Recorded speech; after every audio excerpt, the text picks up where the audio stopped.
নমস্কার বন্ধুরা, কেমন আছেন সবাই? আশা করছি সকলে খুব ভালো আছেন ও সুস্থ আছেন। আমার আজকের রেসিপি কাঁচা আমড়ার টক মিষ্টি চাটনি। তো চলুন ঝটপট করে দেখাচ্ছি।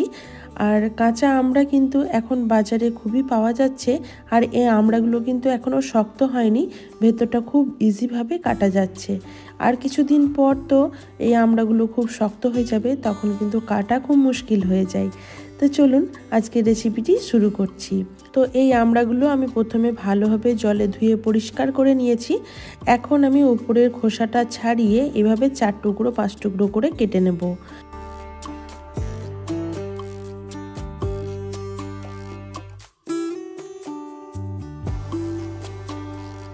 এখন একটা কড়া বসিয়ে দিলাম। কড়াটাতে 1 চামচ সরিষার তেল দিয়েছি। তেলটা গরম হয়ে গেলে একটা শুকনো লঙ্কা আর ফোড়ন হিসাবে সামান্য একটু গোটা সরিষা ব্যবহার করলাম। ফোড়নটা একটু ভাজা হয়ে এলে এর মধ্যে কাটা আমড়াগুলো দিয়ে দেব। দিয়ে হালকা একটু নাড়াচাড়া করে এর মধ্যে লবণ আর হলুদ অ্যাড করে দেব।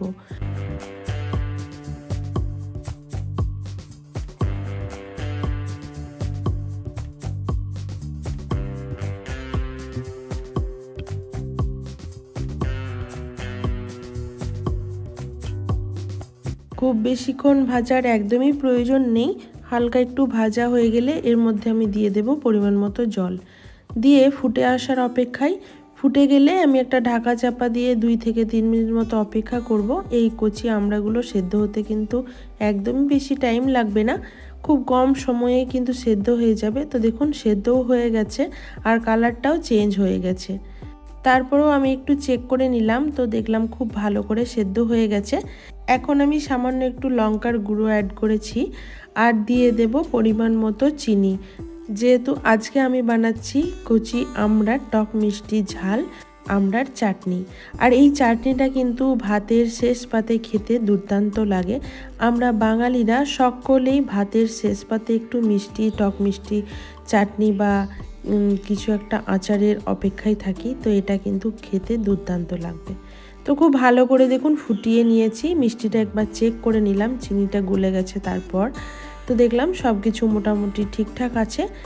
এখন আরও কিছুক্ষণ ফুটিয়ে নেব, 2-3 মিনিট মতো। তো দেখুন গাঢ় হয়ে এসেছে চাটনিটা। এবার আমি কিন্তু এটাকে নামিয়ে নেব। তার আগে দিয়ে দেব একটু ভাজা মশলার গুঁড়ো। এই মশলাটা আমার বানানোই ছিল, তাই আপনাদেরকে আর দেখাতে পারিনি।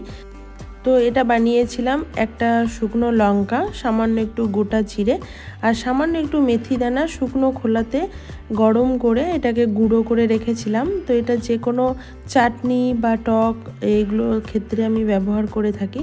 তো সেটাই আমি সামান্য দিয়ে দিলাম, এতে করে কিন্তু ফ্লেভারটা দুর্দান্ত আসে আর খেতেও কিন্তু দুর্দান্ত লাগে। তো চলুন এটাকে এখন একটু ঠান্ডা করে নিই, তারপর আপনাদেরকে পরিবেশন করে দেখাচ্ছি। তো এই কচি আমড়ার চাটনিটা কেমন হয়েছে আপনারা অবশ্যই একটা কমেন্ট করে জানাবেন। তো এটাকে আমি একটু ঝোল টাইপের রেখেছিলাম, খুব বেশি গাঢ় করিনি। আমার কিন্তু এই রকমই ভালো লাগে শেষ পাতে খেতে। তো আপনাদের যদি আর একটু গাঢ় করার প্রয়োজন পড়ে তাহলে একটু বেশি করে ফুটিয়ে নেবেন শেষে।